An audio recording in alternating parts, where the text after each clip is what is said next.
누가복음 9장 51절에서 62절까지의 말씀을 가지고 하나님 나라에 합당한 자가 되라라는 제목으로 말씀을 나누려고 합니다. 먼저 51절부터 56절까지 저희가 첫 번째 단락으로 나눠서 승천이라는 타이틀로 좀 말씀을 보려고 하고, 57절부터 62절 이 마지막까지를 이제 예수님께서 제자들에게 주시는 말씀으로서 우리가 좀 구분해서 보려고 합니다. 근데 이 승천과 또한 예수님의 제자들에게 주시는 이 말씀들이 다 하나님 나라와 연관되어지는 그러한 내용들임을 우리가 생각하면서 이 말씀을 좀 보았으면 좋겠습니다.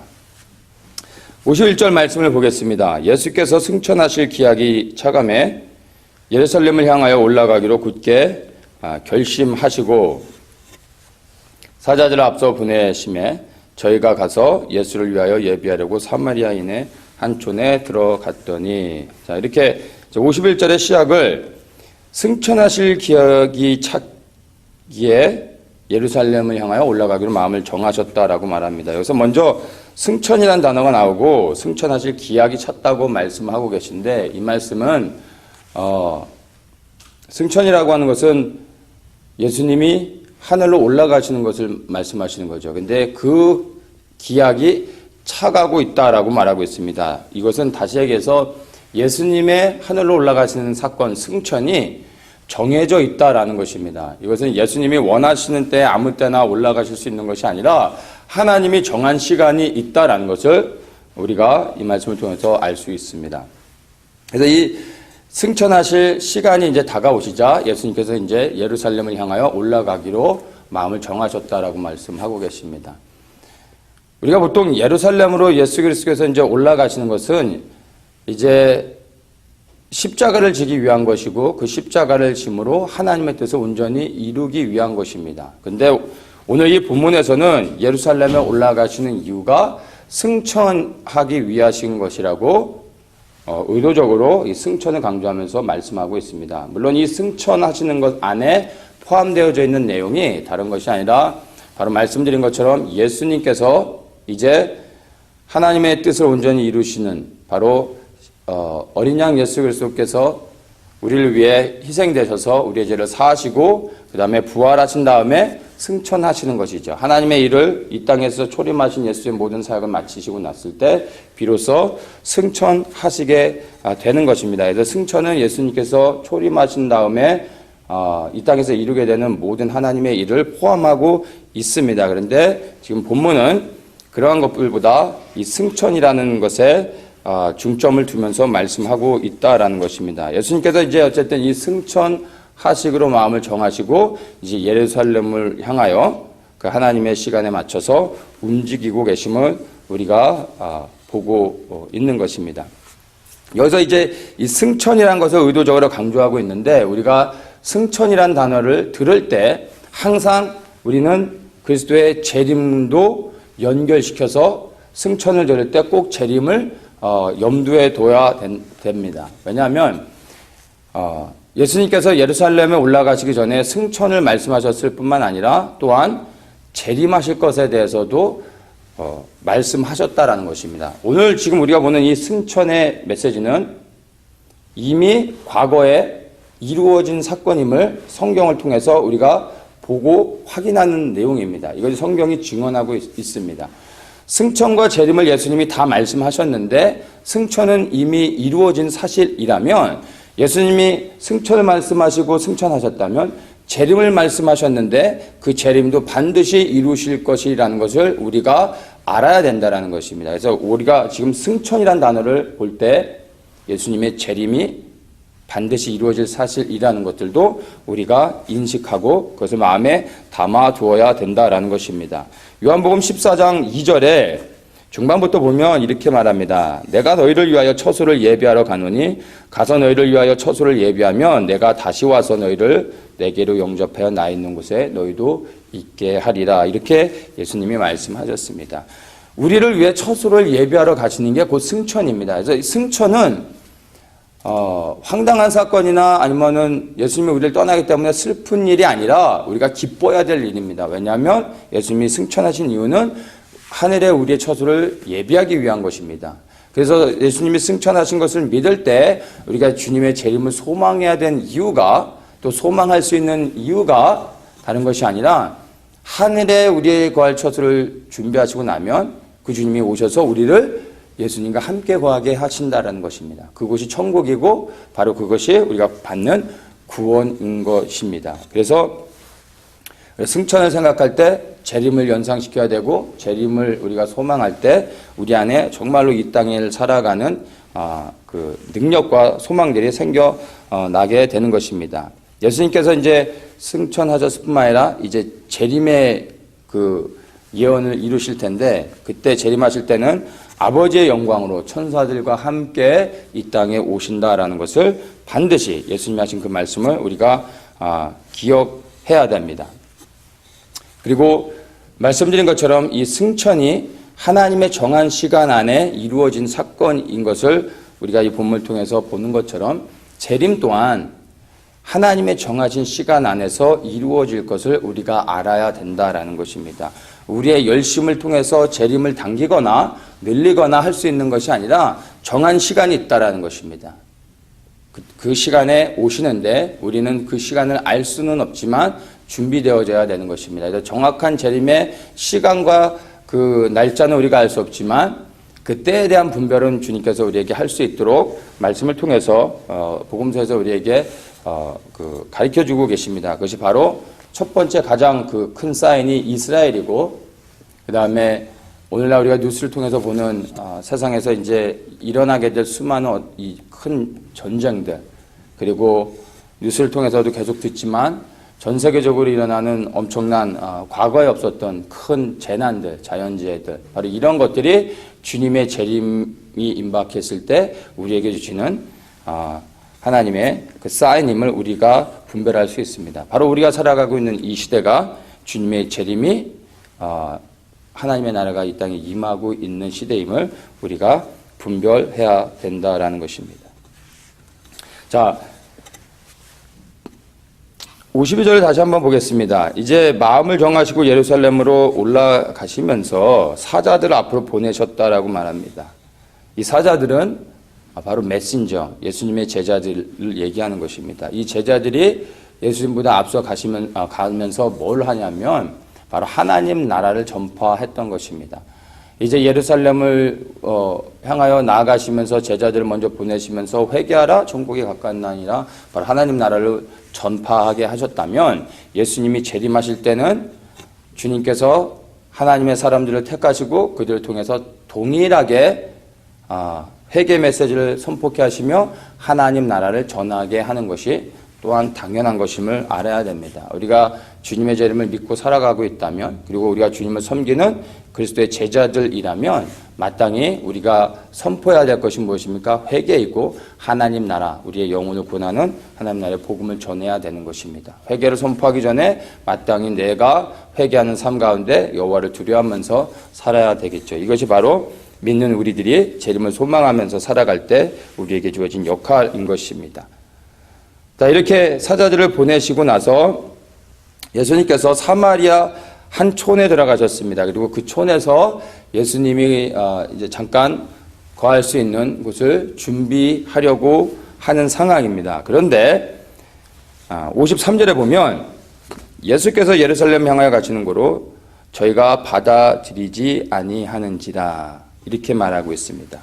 사마리아 촌에 들어가서 예수님이 거할 수 있는 곳을 준비하려고 했는데 사마리아인들이 예수님이 들어오시는 것을 거부하고 있다라는 것입니다. 여기서 우리가 발견해야 되는 중요한 메시지가 있습니다. 사마리아인들은 우리가 잘 아는 것처럼 이방인들과 섞인 자들입니다. 단순히 혈통적으로 섞인 것을 말하는 것이 아니라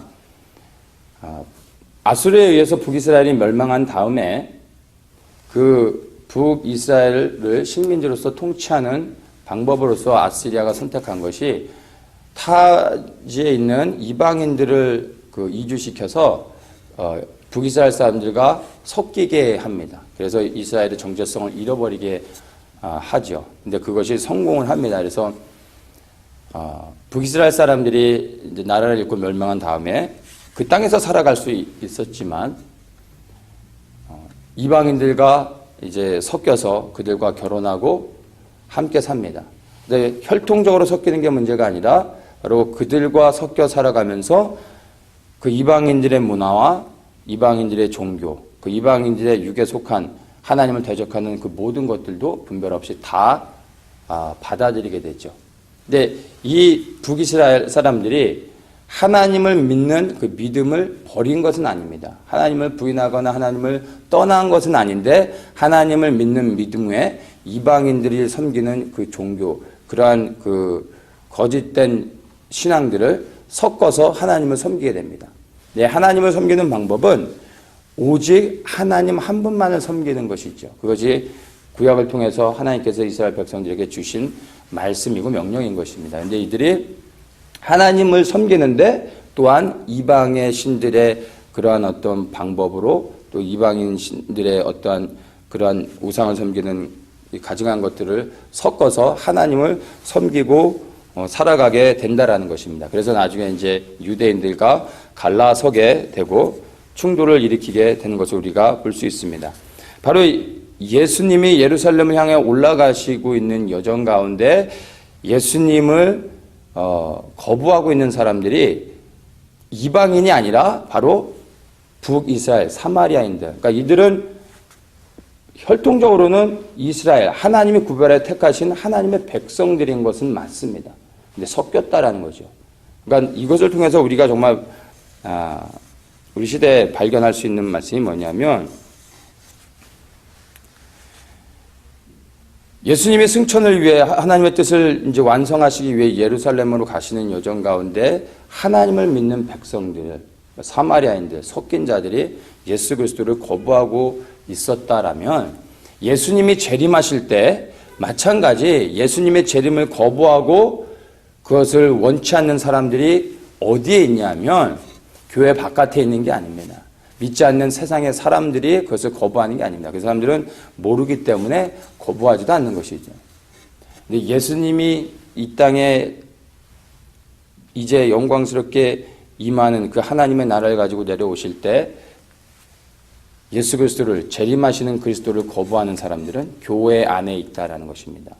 더 정확하게는 교회 안에서 예수님을 믿고 있지만 오직 한 분 예수 그리스도만 섬기는 것이 아니라 바로 영적으로 섞인 자들, 우상을 섬기는 자들, 예수님을 믿지만 세상의 것들도 사랑하며 그리고 세상의 방법들도 취하며 예수님도 믿고 있는 사람들, 오직 예수 그리스도만을 믿는 것이 아니라 내게 유익이 된다면 예수님도 믿지만 예수님 플러스 something, 무언가를 더 의지하고 붙잡고 살아가고 있는 사람들, 바로 이런 사람들이 예수님을 거부한다라는 것입니다. 신학적으로도 예수님을 거부하지만 삶의 현장 가운데서 육신적인 삶의 편안함과 세상에서 누리는 것들 때문에 예수님을 거부하게 된다라는 것입니다. 그것이 세상 바깥의 이야기가 아니라 교회 안에 우리의 삶의 현장에서 교회 안에서 일어나는 일이라는 것을 우리가 인식해야 됩니다. 그래서 정말 우리가 이 하나님의 말씀을 통해서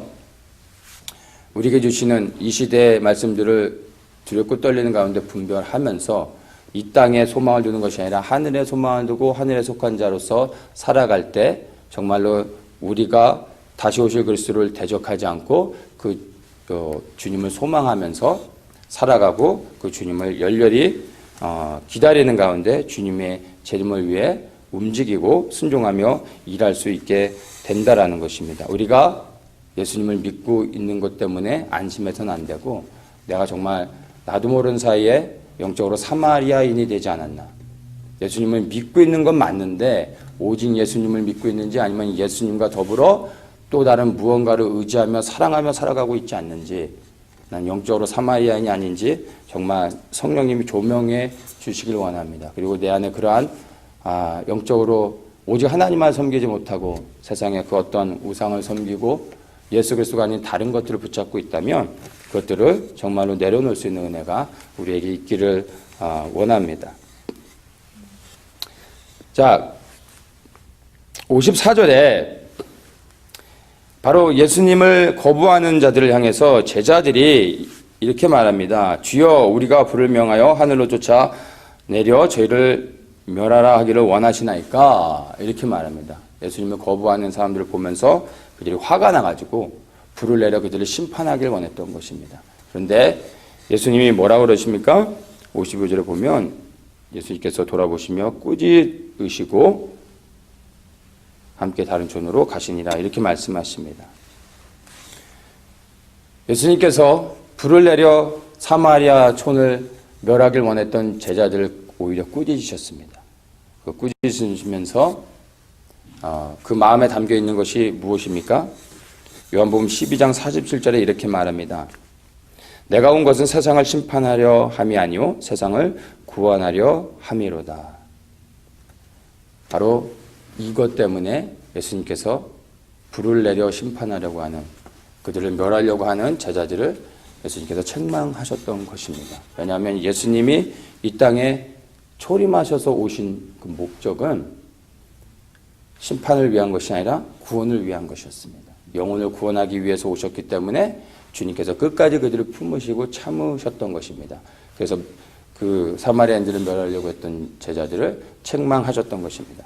그러나 우리가 이제 초림하신 그리스도가 아니라 이제 다시 오실 예수 그리스도를 생각할 때 우리가 동일한 이 말씀으로 받아들여서는 안 됩니다. 왜냐하면 초림은 우리를 구원하기 위해서 우리를 위해 희생양으로 오셨고 그 뜻을 이루신 것이지만 이 땅에 다시 오실 예수 그리스도는 더 이상 이 땅에서 다시 한번 희생되는 어린 양의 모습으로 오시는 것이 아니라는 것입니다.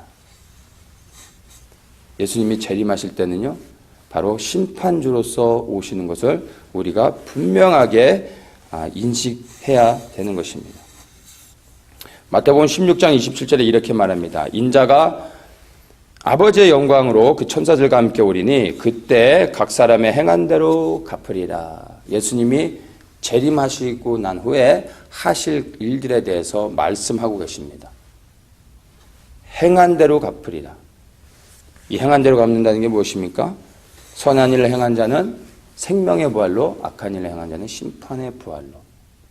바로 그 각 사람의 행한 일에 따라 하나님이 심판하시겠다라는 것이죠. 생명을 주시기도 하고, 그래서 천국에 들어가고, 아니면 심판을 통하여 멸망을 받아 영원한 지옥에서 불에 그 영원히 꺼지지 않는 불에 들어간다라는 것입니다.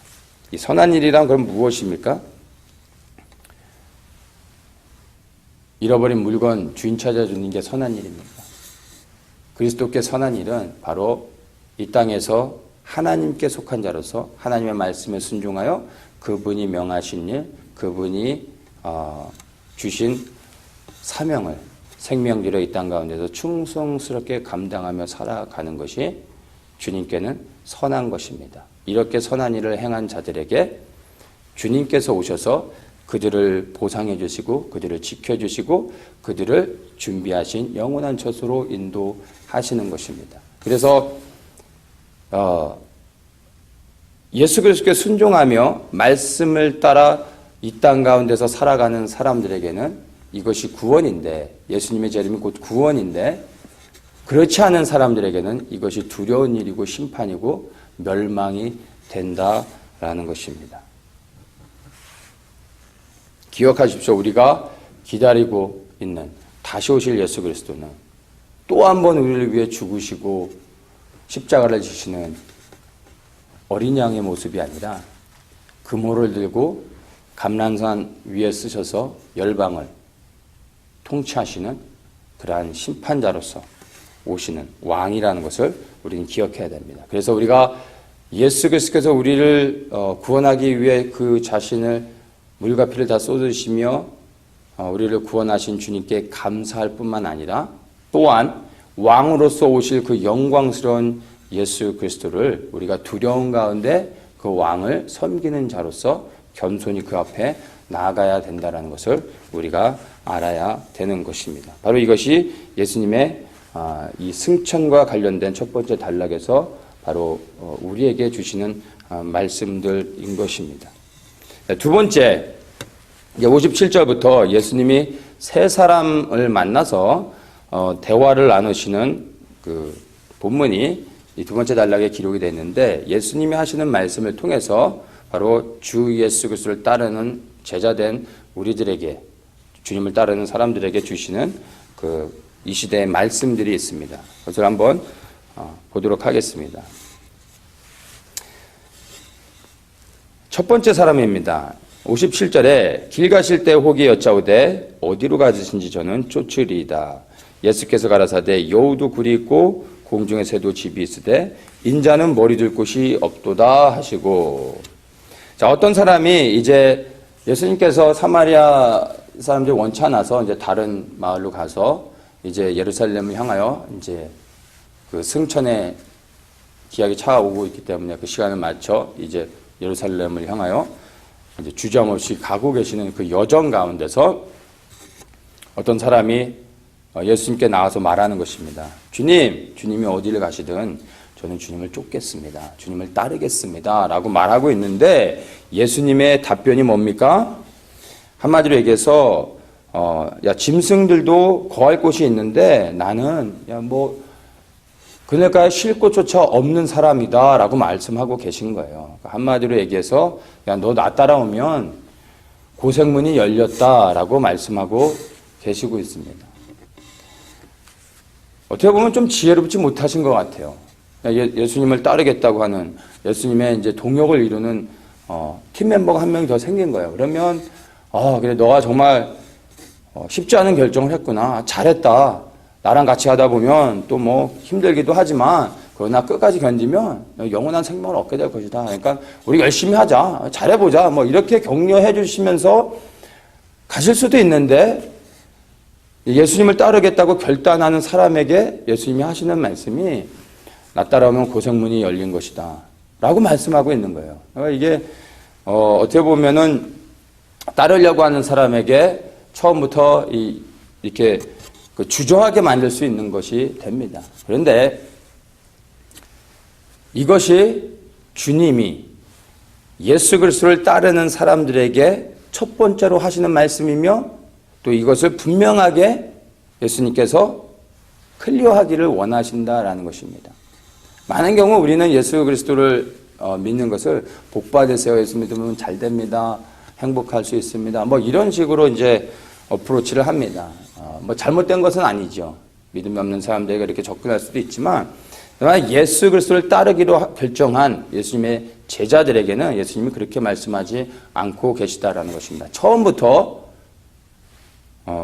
분명하게 예수 그리스도를 따르는 삶이 어떠한지에 대해서 말씀하고 있습니다. 그런데 이것이 우리가 어느 영역인지에 대해서 분명하게 또 이것을 분별해야 되는데, 지금 하시는 이 말씀은 이 땅을 살아가는 이 육신의 삶, 이 땅을 밟고 살아가는 육신의 삶 가운데서 예수 그리스도를 따르는 삶이 결코 쉽지 않다라는 것을 말씀하고 계시는 것입니다.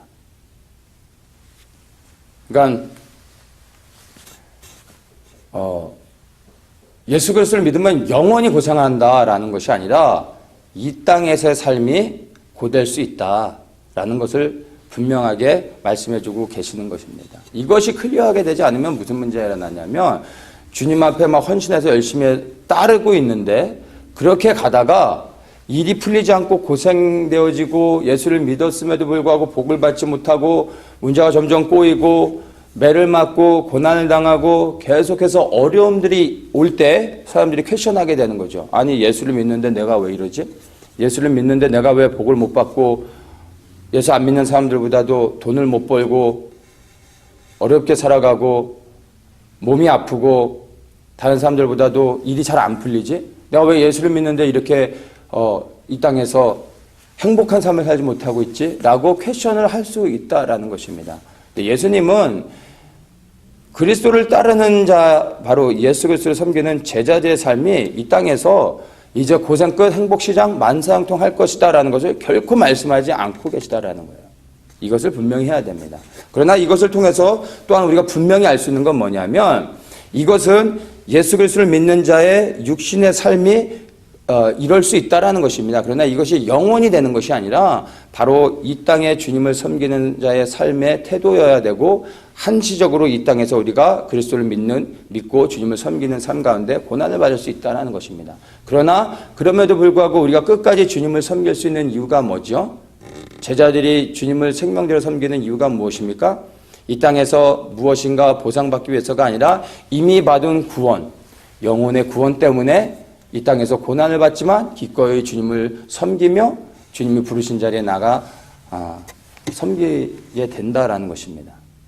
바로 구원을 받았기 때문에, 영혼의 구원, 그것 때문에, 그 사실이 감격하고 그 사실 때문에 이 땅에서 삶의 고난을 받아도 견뎌낼 수 있다라는 것입니다. 왼쪽에는 자기 집을 향해서 이제 가고 있는 어떤 사람이 있는데, 호텔에서 하룻밤을 묵습니다. 근데 5스타 호텔의 럭셔리 룸에서 아주 그냥 룸서비스도 부르면서 편하게 쉬고 있어요. 근데 그 다음날 일어나면 이제 자기가 영원히 거할 집으로 돌아가게 되는 것입니다. 그런데 이 천리경으로 보니까 이 사람이 이제 돌아가게 되는 이 사람의 거할 그 집을 보니까 다 쓰러져가는 판잣집인 거예요. 그런데 하룻밤 묵고 있는 호텔은 아주 그냥 너무 세상에서 가장 좋은 럭셔리한 호텔이라 치는 겁니다. 근데 이 오른쪽에 있는 사람은 여행길에 얼마나 고생을 했는지, 신발도 헤어졌고 또 떨어졌고 또 길 가다가 이 강도들을 만나서 매도 맞고 그냥 하룻밤 그냥 간신히 묵을 수 있는 허름한 여관에서 잠을 자고 있어요. 근데 이 사람이 이제 그 잠을 자고 다음날 일어나서 자기의 집을 향해 가는데, 천리경으로 보니까 이 사람이 들어가게 될, 그리고 영원히 거하게 될 그 집을 보니까 큰 대문은 황금으로 지어져 있고, 그 대문을 열고 마당에 들어가니까 각종 보석이 쫙 깔려져 있는 어마어마한 그러한 집이라고 상상을 한번 해보십시오. 여러분, 왼쪽에 사람이 되고 싶습니까? 오른쪽에 사람이 되고 싶습니까?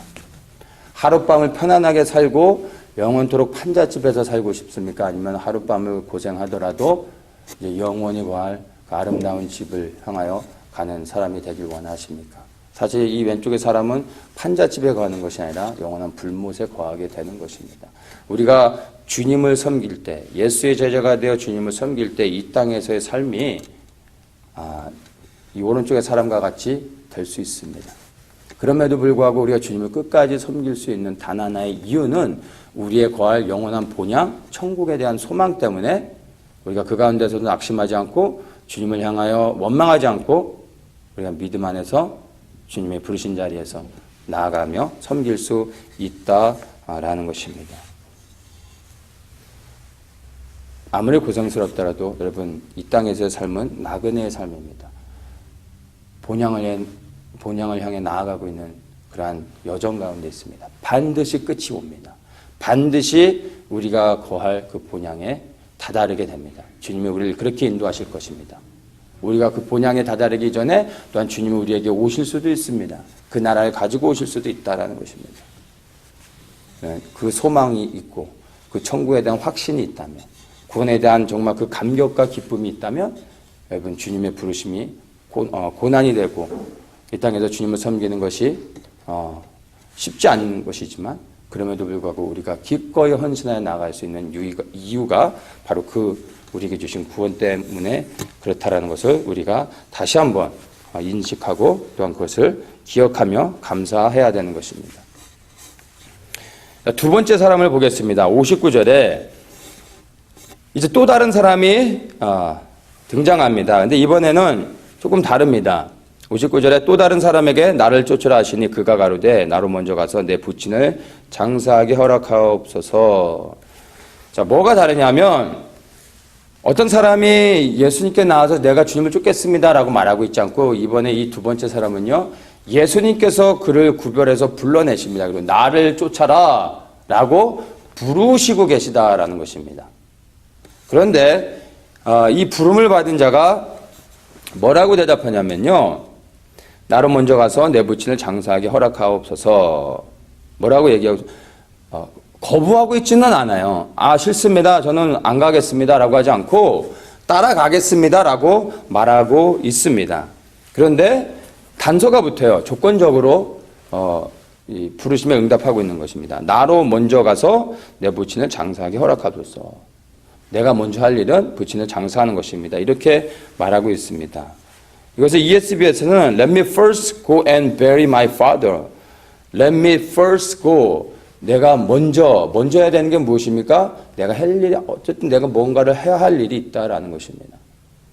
주님이 따르라고 했을 때, 네, 알겠습니다. Yes, sir. 하고 따르는 것이 진정으로 따르는 것이, 정말 주님을 온전히 섬기고 따르는 것인데, 예, 알겠습니다. 그런데, 라고 말하고 있는 거예요. 바로 이것이 어떠한 이유가 있다 하더라도, 그 이유가 우리가 볼 때 너무나 타당하다 할지라도 여러분 주님이 따르라고 명령하셨는데 거기서 그냥 네 알겠습니다 하고 따르지 않고 알겠습니다 그런데 라고 말을 하기 시작하면 그것은 온전한 순종이 될 수 없다라는 것입니다. 우리에게는 주님께 헌신하고자 하는 마음들이 있습니다. 주님께 헌신하지 않는 게 문제가 아니라 우리 믿는 모든 그리스도인들이 주님께 헌신되어 있습니다. 문제는 뭐냐면 주님께 헌신은 되어 있는데 지금 당장은 주님을 섬길 수 없는 이유들이 있다라는 거예요. 주님, 제가 주님을 섬겨야죠. 당연히 섬겨야죠. 그런데 지금 내년부터 하겠습니다. 올해 제가 바쁜 거 아시죠? 지금 제가 이제 곧 있으면 리타이어 합니다. 리타이어 한 다음에 제가 주님 정말 모든 시간을 자원을 들여 제가 주님을 섬길 겁니다. 몇 년만 기다려 주십시오. 주님 애들이 큰 다음에 제가 섬기겠습니다. 주님 이거 한 다음에 그 다음에 섬기겠습니다. 주님이 이거 해주시면 제가 주님을 섬기겠습니다. 여러 가지 수많은 이유들 주님을 섬기지 않겠다라고 거부하지는 않습니다. 근데 주님을 섬기고자 하는 헌신된 마음이 있는데 지금은 아니라는 거예요. 지금은 할 수 없다라는 거예요. 이게 오늘날 주님을 믿는 그리스도인들의 문제인 것입니다. 그리고 주님을 섬기고자 하는 그 마음은 있기 때문에 당장 주님을 섬길 수 없다 할지라도 마음의 위로를 받고 스스로 안심하고 있는 거죠. 난 주님께 헌신되어 있어. 난 주님을 섬길 거야 라고 하면서 속고 있는 것입니다. 근데 주님의 부르심은 그렇지 않습니다. 즉시로 주님의 부르심 가운데 반응해야 된다는 것입니다. 예수님이 이렇게 반응하고 있는 사람에게 그래 너 부친을 장사한 다음에 나를 따르라 라고 말씀하십니까? 한번 보겠습니다. 60절입니다. 가라사대 죽은 자들로 자기의 죽은 자들을 장사하게 하고 너는 가서 하나님의 나라를 전파하라. 예수님이 허락하셨습니까? 아니요. 거부하시는 거예요. 아니다. 나를 즉시 따라야 된다. 그렇지 않으면 안 된다. 라고 말씀하고 있는 것입니다. 주님은 마음을 정하시고 이제 예루살렘을 향하여 이제 급히 나아가고 계십니다. 부친을 장사하고 모든 일을 정리하고 그 사람이 주님을 따를 때까지 주님이 기다려 주실 수 없습니다. 주님이 부르시고 있는 상황이라는 걸 아셔야 돼요. 주님이 부르시는 자에게 대한 주님의 그 요구입니다. 그리고 그 주님이 부르셨을 때 우리가 어떻게 반응해야 되는지, 주님이 무엇을 요구하고 있는지를 우리가 생각해야 된다라는 것입니다. 여기서 우리에게 좀 부담이 있습니다. 뭐냐면 이 사람이 지금 익스큐즈하고 있는 것이 다른 문제도 아니고 부친을 장사하는 문제예요. 가장 중요한 거죠. 이게 인간의 도리고 또 모든 사람들이 마땅히 정말 그 어떤 일보다도 우선적으로 사실 처리해야 되는 중요한 일이죠. 아버님의 장사를 모시는 것. 자, 이런 것이 우리에게 부담이 되어질 수 있습니다. 근데 이것을 우리가 지혜롭게 적용을 할 필요가 있습니다. 예를 들어 이게 도덕적인 이슈인데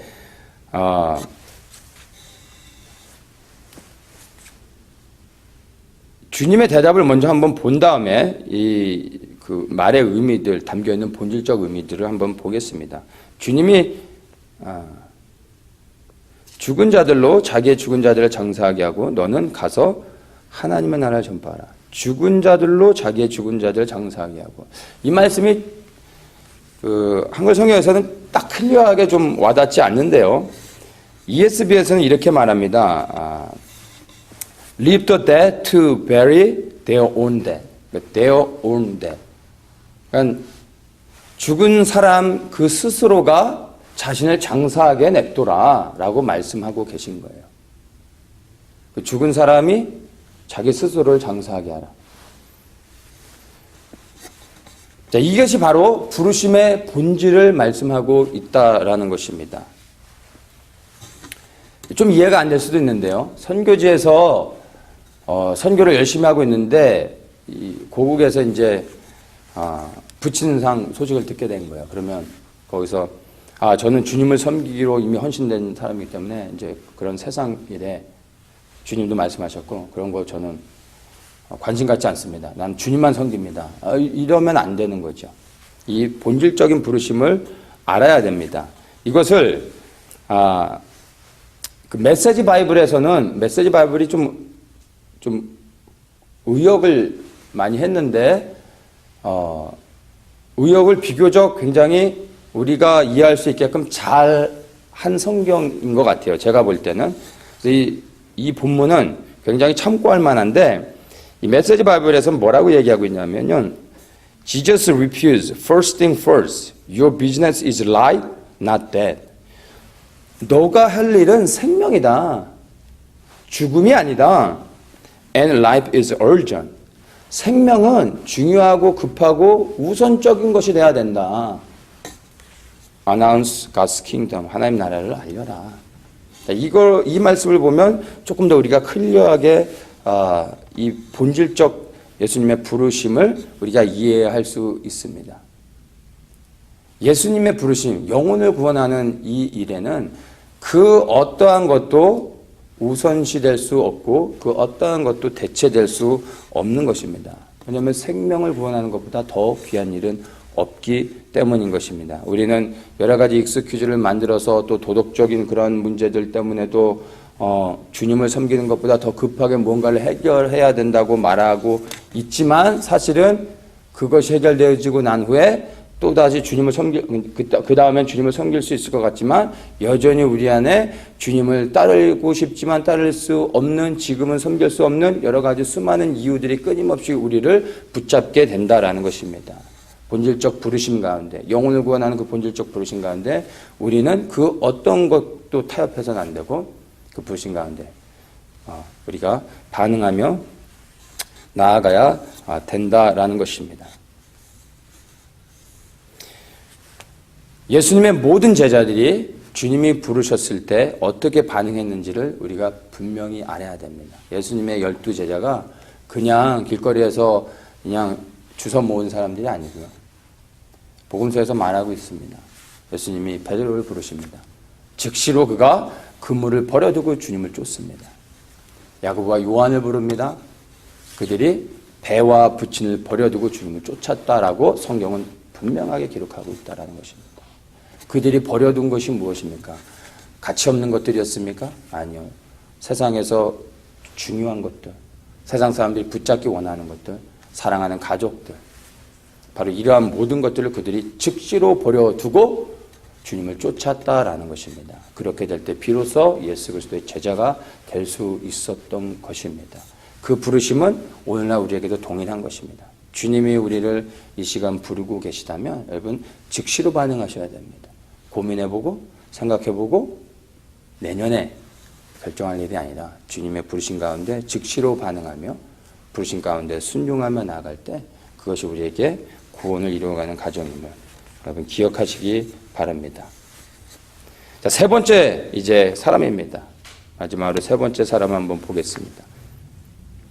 61절에 또 다른 사람이 가로되 주여 내가 주를 쫓겠나이다마는 나로 먼저 내 가족을 작별케 허락하소서 이렇게 말합니다. 이 세 번째 사람은 두 번째 사람과 다른 것이 뭐냐면 두 번째 사람은 예수님이 가서 구별해서 그를 불러내셨습니다. 그런데 이 세 번째 사람은 그가 스스로 자원해서 주님께 나와서 내가 주님을 따르겠습니다 라고 말하고 있어요. 그러니까 두 번째 사람과 세 번째 사람에게 주님께서 부르시는 방법이 다르다라는 것을 우리가 알아야 됩니다. 이 세 번째 사람은 이제 주님 앞에 나가서 내가 주를 쫓겠습니다. 내가 주님을 쫓을 준비가 되어 있습니다. 메시지 바이블에서는 이렇게 말합니다. I'm ready to follow you. 내가 주님을 따를 준비가 되어 있습니다. 라고 말하고 있어요. 그런데 뭐라고 하냐면 But first excuse me while I get things strengthened out at home. 내가 주님을 따를 준비가 됐습니다. 그런데 내가 먼저 주님께 익스큐즈 할 일이 있습니다. 라고 말하고 있다라는 거예요. 이게 뭡니까? 주님을 따르겠다라고 와서 자원해서 헌신했는데 주님 그런데 제가 집에 가서 가족들 작별하고 난 다음에 따르겠습니다. 라고 말하고 있어요. 이게 주님을 따르겠다고 말하고 있지만 사실은 따를 수 있는 준비가 안 된 사람인 것입니다. 모든 것을 다 정리하고 주님을 따를 준비가 되고 가족과도 작별한 다음에 그 다음에 주님께 와서 주님 내가 주님을 따르겠습니다 라고 말하는 거지 주님 따르겠습니다. 그런데 내가 이것을 하고 그 다음에 따르겠습니다. 내가 가족과 작별하고 그 다음에 와서 따르겠습니다. 집이 어디냐? 예, 저는 저 시골에 살고 있기 때문에 갔다가 이제 가족들과 인사하고 정리하고 그리고 오면은 한 3개월은 걸릴 것 같습니다. 예수님이 기다려줄 수 있나요? 예수님이 지금 예루살렘 향해 가고 계신데 아니라는 거죠. 예수님을 따르고자 하는 마음은 있지만 실상은 이 사람은 영적으로 준비되지 않은 사람인 것입니다. 이것을 통해서 우리에게 또 주시는 중요한 말씀이 있습니다. 우리 가운데서도 주님께 헌신된 사람들이 있어요. 정말 주님을 섬기길 원하는 그 마음 안에 간절함이 있는 사람들이 있어요. 그런데 환경적으로는 상황적으로는 주님을 섬길 수 없는 사람들이 있다라는 것입니다. 주님을 섬기고자 하는 그 마음이 거짓이 아니라 섬기고는 싶은데 섬길 수 없는 상황 가운데 있는 사람들이 있다라는 거예요.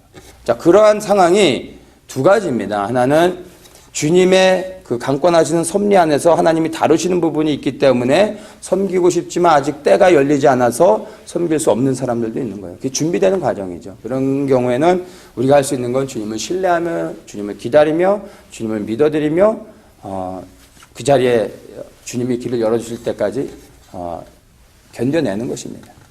자, 그런데 그런 케이스가 아니고 또 다른 케이스는 뭐냐면 주님을 섬기고자 하는 마음은 있지만 나의 부족함 때문에 길이 안 열리고 주님을 섬기고 싶지만 너무나 많은 분주한 나의 삶의 일들 때문에 주님을 섬길 수 없는 사람들이 많이 있다라는 것입니다. 이 메시지 바이블에서 제가 읽어드렸는데 strengthen이라는 단어를 쓰고 있습니다. 이 strengthen이라는 단어의 의미가 뭐냐면 해결하다라는 의미를 갖고 있어요. 정리하다 이런 의미예요. 그러니까 단순히 가서 가족들에게 작별하겠다라는 게 아니라 가서 해결해야 될 일들이 많이 있다라는 거예요. 주님을 섬기고는 싶은데 지금 내 상황에 일어나는 분주한 수많은 일 때문에 주님을 섬길 수 없는 사람들이 우리 안에 많이 있어요. 이게 주님으로부터 비롯된 것이라면 우리가 할 수 있는 건 기다리면 되지만 이게 나의 연약함 때문에 나의 부족함 때문에 일어난 일이라면 이거는 평생을 기다려도 해결되지 않는 거고 끝내는 주님을 섬기고자 하는 고백은 있었지만 주님을 섬길 수 없다라는 것입니다.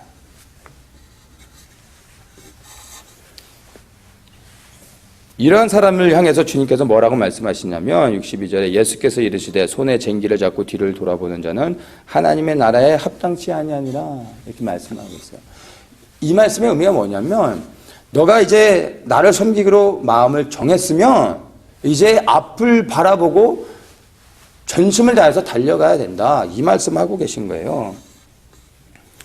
마음을 정하고 헌신했으면 좌우를 돌아봐서는 안 되는 것입니다. 앞을 향하여 달려가는 것입니다. 혹시 달려가는 가운데 방해되는 것이 있다면 그것들을 잘라놔야 되는 것이지 그것을 돌아가 해결하는 것이 아니라는 것입니다. 빌립보서 3장 14절에 이렇게 말합니다. 표대를 향하여 그리스도 예수 안에서 하나님이 위에서 부르신 부름의 상을 위하여 쫓아가느라. 이 쫓아간다는 말씀이요. 전심전력을 향해 달려가는 것입니다. 그 표대. 경기장에 선 사람이 출애기에 딱 섰어요. 그러면 어떻게 되죠? 결승점을 향해 바라보고 이제 이 신호가 울리면 그냥 전심을 다해 달려가야 돼요.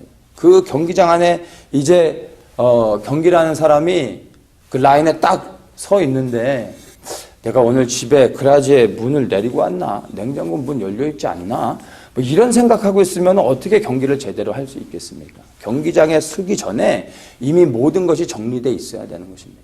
그리고 경기 임하는 자는 이제 전심을 다해서 표대를 향해 그냥 달려가는 것입니다. 경기가 맞춰질 때까지. 바로 그것이 주님의 부르심에 합당한 자이고 손에 쟁기를 잡고 뒤를 돌아보지 않는 자의 모습이라는 것입니다. 오히려 우리 안에 수많은 분주한 것들이 일어날 수 있을 때 우리는 그러한 것들을 부르심 앞에 주님 앞에 나아가기 이전에 이미 먼저 우리가 지혜롭게 그 모든 것들을 정리해야 되는 것입니다. 오늘날 삶이 분주하고 바쁘고 주님과 교제할 수 있는 시간이 별로 없다면 여러분 그거는 우리가 우리의 삶을 다스려야 됩니다. 그리고 그러한 세상에 우리를 분주하게 하는 많은 것들로부터 우리를 구별시키고 우리가 하나님과 친밀하게 나아갈 수 있는 그 평안한 시간 그리고 정말 주님의 그 임재 앞에 깊이 들어갈 수 있는 그러한 시간들을 우리가 확보해야 됩니다. 그렇게 정리가 되어질 때 비로소 이제 정말 마음의 중심을 다하여서 표대를 향하여 그리스도를 향하여 이제 달려갈 수 있다라는 것입니다. 하나님 나라에 합당한 자들은 바로 주님의 재림을 소망하는 자들입니다. 승천하신 주님이 다시 오실 것을. 승천은 이미 역사적으로 이루어진 사실을 우리가 믿는다며 예수님이 오셨고 죽으셨고 부활하셨고 승천하셨음을 믿는다면 이제 하나 남은 다시 오신다는 말씀도 반드시 이루실 것을 믿는다면 우리가 어떻게 살아야 되겠습니까? 바로 주님의 다시 오시는 그 길을 소망하며 주님의 재림을 기다리며 그 재림을 위하여 우리가 하나님 나라의 복음을 전하며 그렇게 살아가야 된다라는 것입니다. 바로 우리가 해야 될 일이 무엇입니까? 하나님 나라를 전파하는 것이고 회개를 선포하기 이전에 우리가 매일의 삶 속에서 여호와를 두려워하는 가운데 죄를 회개하며 주님 앞에 정결함으로 나아가야 되는 것입니다. 또한 주님의 부르신 가운데 즉시로 반응하며 어떤 핑계를 대는 것이 아니라 우선적인 주님의 부르심 앞에 영혼을 구원하는 그 부르심의 기쁨으로 우리가 반응하며 순종하고 뒤를 돌아보지 않고 표대를 향하여 전심으로 나아가는 자 바로 그러한 자들이 하나님이 기뻐하시고 하나님 나라에 합당하며 그러한 하나님 나라에 합당한 자들을 통해 하나님께서 이 땅 가운데 우리를 통해 하나님의 뜻을 이루시며 수많은 자들을 구원케 하실 것입니다. 바로 이렇게 하나님 나라에 합당한 자로 살아가시는 충성스러운 주님의 일꾼들 되시기를 예수님의 이름으로 축복합니다.